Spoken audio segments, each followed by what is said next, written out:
Red Hair is a scary story about a group of students who bully one of the girls in their class until she can't stand it any longer. My name is Elizabeth and I'm sitting in a prison cell, waiting for my trial to begin. I am here today because I was a bully. I am here today because of Isabella. I suppose I should tell you my story. A few weeks ago, I was happy and carefree. There was a group of kids I hung around with at school. We thought we were the coolest students in the class and we used to have a lot of fun pushing people around. There was one girl in particular who we bullied mercilessly. Her name was Isabella and she had red hair. Every day, we followed her as she walked down the school corridors, bumping into her and trying to trip her. We knocked her books out of her hands and spat in her face. We made her life a living nightmare. At the time it seemed like fun. But one day, Kylie, Jordan, Jess and myself took it too far. Isabella came to school in a new dress and she looked so proud and smug that we just couldn't resist. Jordan took a garbage can and dumped it over her head. I stole her books and tossed them out the window. Jess filled a bottle of water and threw it all over her, drenching her clothes. We were heartless, but what Kylie did was the worst thing of all. She collected some dog poop from the schoolyard and brought it into the classroom in a plastic bag. Then, we all held Isabella down and Kylie smushed the dog poop into her hair. It was the most disgusting thing I have ever seen. Tears were streaming down the poor girl's face as she tried to clean off the poop, but it was no use. By the time Kylie was finished, it was all over Isabella's face and matted into her red curls. The last thing we saw as she walked home was her dog poop covered red hair blowing in the breeze. We thought nothing of it and we were just laughing as we walked away. Now, I wish it had never happened. The next day, when we came to school and heard the horrible news, we were dumbstruck. At first I didn't want to believe it. The night before, Isabella had walked all the way home with the dog poop in her hair. She went up to her bedroom and locked the door behind her. When Isabella's mother called her to come down for dinner, there was no answer. Her mother went upstairs and when she found the door was locked, she began to panic. Isabella had wrapped a bedsheet around her neck and hung herself from the wardrobe. Her face was turning purple. Her mother managed to cut her down and, miraculously, she was still alive. They rushed her to hospital and the doctors were able to save her life. However, she was left in a coma. Jordan, Jess and I were freaking out. Kylie told us to calm down and act natural. Nobody else knows what we did, she said. As long as Isabella is in a coma, our secret is safe. However, a few weeks later, we heard that Isabella was showing signs of recovery. The doctors expected her to wake up soon. When Kylie found out, she flew into a panic. She took us to her treehouse and said that she had a plan. Okay, she began, if Isabella starts talking, we'll be in a world of trouble. They'll put us in prison for this. I'm not kidding, it has happened before. We're not going to let that happen, so here's what we're going to do. We have to sneak into the hospital and have a little talk with her. Make her understand that she better keep her dumb mouth shut if she knows what's good for her. She can't tell on us. It will ruin our lives. I won't let that happen. The next day, we all skipped school. Kylie gave me a ride in her car and we met Jess and Jordan at the hospital. Kylie told me to find out which room Isabella was in. I went up and asked the receptionist. When she told me she could only give out that information to family members, I lied and said I was Isabella's sister. We went upstairs and looked for the room. Most of the doctors and nurses were too busy to pay any attention to us. An orderly noticed us and asked what we were doing there. I smiled sweetly at him and told him we were waiting for our mother who was visiting someone. He believed me. Eventually, we found the correct room. I opened the door and we went inside. Isabella was lying there in a cold hospital bed. She was still unconscious and there was a tube going up her nose. We gathered around the bed and stared down at her. She looked so peaceful. Suddenly, Kylie and Jess pulled sharp carving knives out of their pockets. Before I knew what was happening, they were viciously stabbing Isabella in the chest. I wanted to scream, but I just covered my mouth and stared in horror at the disgusting scene. When they were finished, the bed sheets were soaked in blood. The two teenage killers turned to me. They had a crazy look in their eyes. For a moment, I thought they planned to murder me as well. Instead, they handed me the bloody knives. "Quick, hide these," hissed Kylie. I was so scared, I didn't know what to do. My hands were shaking and I felt like I was going to throw up. I grabbed a small towel and wrapped it around the murder weapons. Then, I stuffed the bundle up my shirt. "Just act natural," ordered Kylie. "Nobody will suspect a thing." We made our way out of the hospital, and when we reached the car park, Kylie grabbed my arm and held me back. "Time to get rid of the evidence," she said, pointing to a drain nearby.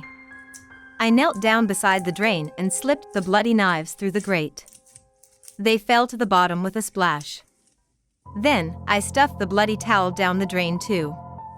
Kylie drove me home, and when she dropped me off outside my house, she warned me not to tell another living soul about what I had witnessed.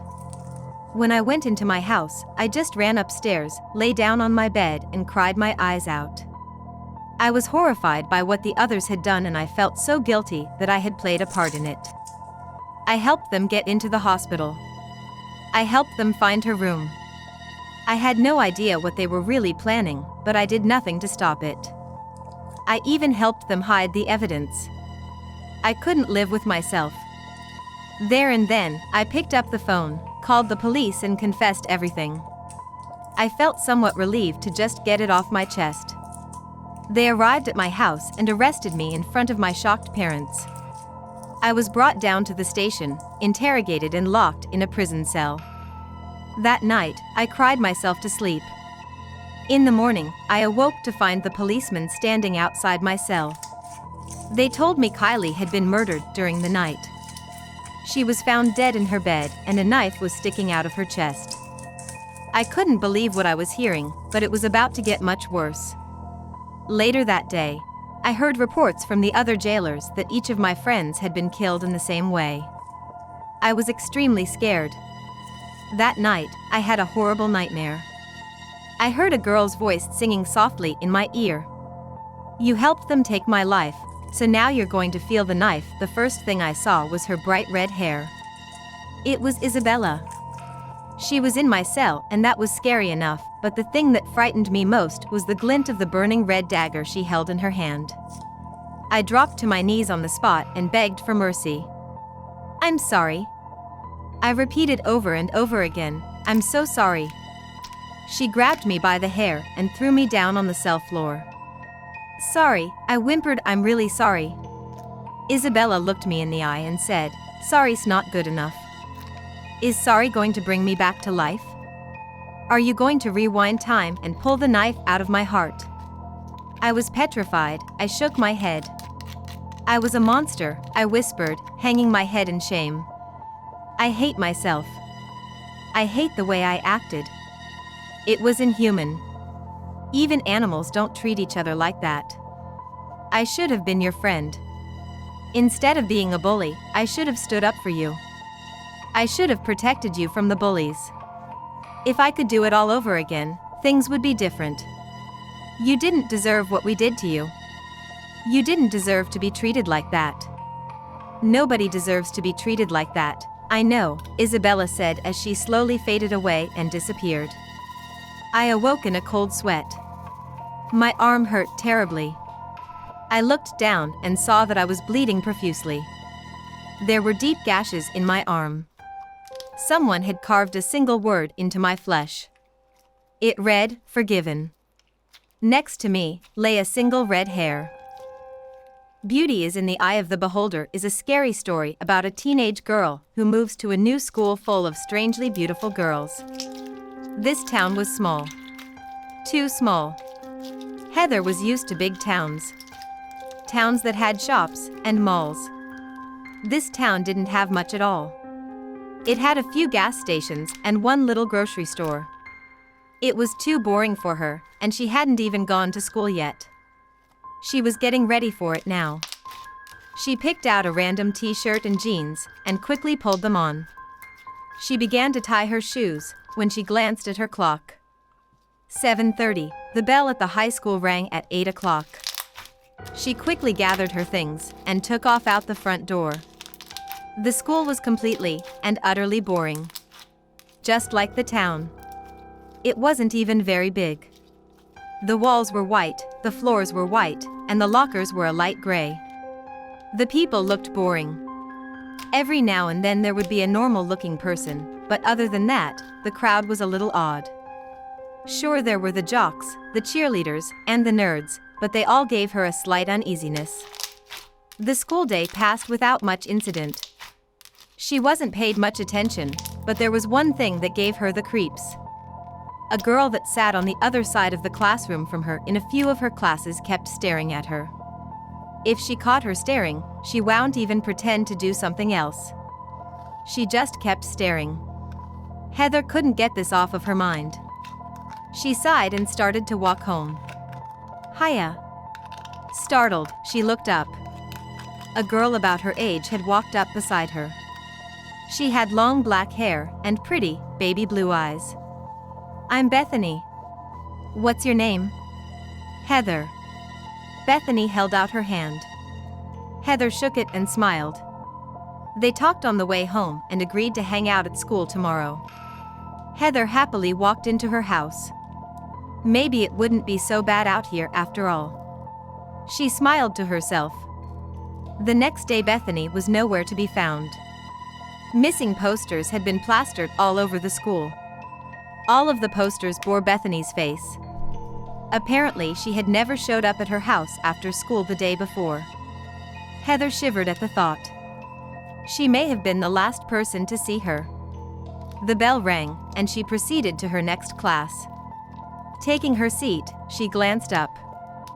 Sitting where the creepy girl had sat yesterday was someone new. She also stared at Heather. Heather stared back. The girl had long blonde hair, tied up in a ponytail. Her facial features were practically perfect. Not one freckle or blemish. She could barely make out the color of her eyes. They were baby blue. Just like Bethany's. A shiver ran up her spine, and she broke eye contact with the girl. Several days passed by. Each day, a new girl went missing. Each day, a new girl sat in the seat of the previous one. They all stared. Soon, the search for the first few missing girls were called off. Many of them were described as runaways. Heather didn't like it here very much. The bell rang, and she hurried out.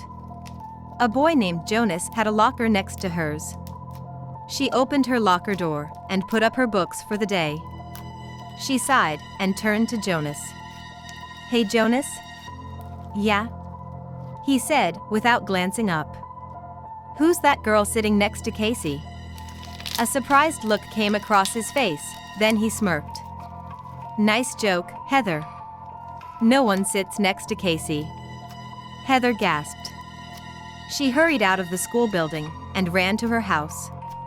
She had gotten about halfway there and took her shortcut. She had recently discovered a little alleyway. It cut out about half of her walk home. She turned to the right and headed down the dark, narrow alley. A sudden chill ran up her spine. She could see her own breath. Glancing back, she saw the girl from the school. Heather began to panic. A smirk ran up the girl's face, and she began to laugh maniacally. Then it all went black. Finally awake, are we? Heather's eyes snapped open. Where was she? Her eyes adjusted to the darkness, and she saw the girl in front of her. Panic filled her as she saw her pull out a knife. She tried to scream, but her mouth was taped shut. The girl reached up and ripped off the duct tape, making Heather wince. What do you want? The girl smiled. I just want to be beautiful, she said. I used to have bad eyes, but not anymore. Bethany's eyes look much better on me, don't you think? Has anyone told you what a pretty nose you have? Your eyes are not so good, your chin is a little weak, Your cheekbones are too low and your mouth is too small. But your nose. Your nose is simply to die for. Heather was scared. She was in the presence of pure insanity. The girl reached up, knife in hand. She gently dragged it across Heather's neck, nicking it slightly and drawing blood. Then she began to sing. Heather remembered some of the words. They were from the story of Snow White. Mirror, mirror on the wall, I can now be the prettiest of them all. The girl smiled and began to cut. The next day, there were more missing posters in school. Heather's face was on each one. Like all of the other girls, Heather was never found. Turn Left is a scary story about a man who is driving home late at night when he encounters a strange little girl. Heavy rain pelted against the window of Alec's beat-up car as he squinted against the gloom that was being feebly illuminated by the aged headlights. Muttering curses, he gripped the steering wheel and fumed at the fact that his boss had forced him to work late hours, causing him to have to drive home in the rain at night. He hated driving in the rain. It only made the challenging drive along the narrow mountain road even more treacherous, but he'd done it before. And he'd do it again. Suddenly Alec saw something that brought his car to a screeching stop on the slick road. There was a little girl, unusually pale and highlighted by the high beams of the car, standing on the side of the road, just outside of the car lane. Overcoming his shock, he wheeled his car gently forward, rolling down his window to talk to the child. Hey. You gave me quite a shock. What are you doing out here in the middle of nowhere all by yourself? Alec asked, trying to sound more cheery and good-natured than he felt. Waiting, the girl replied, her voice low, and for an unidentifiable reason, slightly creepy. Waiting? For what? Alec asked, confused. The bus, she replied simply, as Alec leaned out the window and turned his gaze upward to realize that there was, in fact, a weather-beaten bus stop sign just a few feet from the girl. It was almost illegible due to rust and the paint peeling. I don't think the bus runs here anymore. Do you live far from here? I could give you a ride, Alec suggested. The girl nodded, and wordlessly opened the door and climbed into the passenger seat. Alec started the car. They drove in silence for a few miles, when suddenly the girl broke the uncomfortable quiet. We're not far from where I live now. Alec looked around. Are you sure? There aren't any road signs or landmarks or stuff, he trailed off. I'm sure, she replied. A few minutes later, after more silence, the girl spoke again. My stop is just ahead, she said quietly. If you say so, Alec muttered, uncertain as to whether or not they were going the right way. Suddenly a bend in the road, leading to the right, came into view in the distance. Turn left. My stop is to the left, said the girl. Alec looked at her strangely. Kid, I don't think you know your directions, Alec said, eyeing the girl. That turn goes to the right. I know that. Turn left, the girl said, a slightly angry tone creeping into her voice.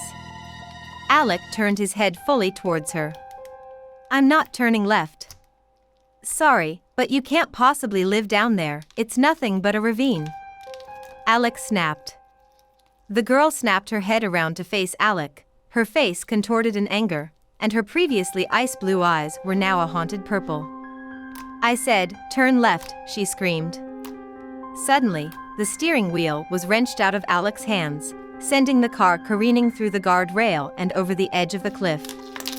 As Alec lay dying in the mangled wreckage, he saw a second car at the bottom of the ravine. The bodies of a young girl and her parents were inside. Dance Floor is a creepy story, a young woman who loves to dance and a young man she meets in a nightclub. Together, they party the night away.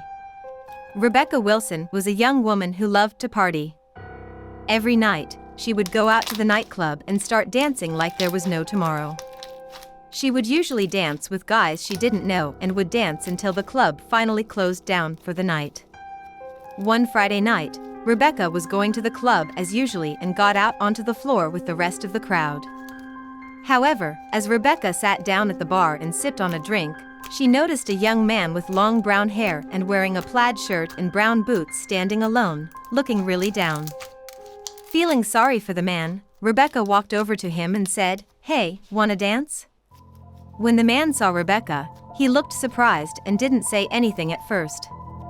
But after a few seconds, he cleared his throat and said, "Sorry, it's just that I've been wanting to dance with you for a few days, but I've been too nervous to ask you." Rebecca took the man by the hand and led him out onto the dance floor. As the two danced to the techno song, Rebecca saw the man was starting to smile. "Ah, he's so happy. I love this," Rebecca thought to herself. When the song ended and Rebecca started to walk away, the man grabbed her hand and said, "Wait, please dance with me one more time. I love seeing you move." Touched by the desperation in the man's voice, Rebecca decided to dance with him again. While they were dancing, Rebecca saw the man was looking happier than he did before. When the song ended, Rebecca tried to leave, but the man once again grabbed her hand and said, "Just one more song. I need to see you dance one more time. Just one more time." Reluctantly, Rebecca decided to dance with the guy again. "What's with this guy?" Rebecca thought as the next song came on. "He won't even let me out of his sight for a moment." After that, whenever Rebecca tried to sit down, the man would beg her to dance with her for just one more song. When the club started to close for the night and everybody had left, Rebecca tried to leave, but the man caught up with her before she got to the door and said, "No. You can't walk out on me like this. I need to see you dance with me one more time." "Sorry, dude, but it's over," said Rebecca. The club's closed. There's no more music playing. She put on her coat and walked out the exit. "Then you are of no use to me anymore," the man said in a cold voice. He pulled a gun out of his pocket and shot Rebecca in the back of the head, killing her instantly. Then, he dragged her body down a dark alley and tossed her into a nearby dumpster. The next night, a young woman named Leslie was sitting at the club when she saw a young man with long brown hair standing by himself, looking pretty sad. "He isn't really cute, but I feel sorry for him," she thought as she walked up to the man. "I'll ask him for a dance. It'll just be one time."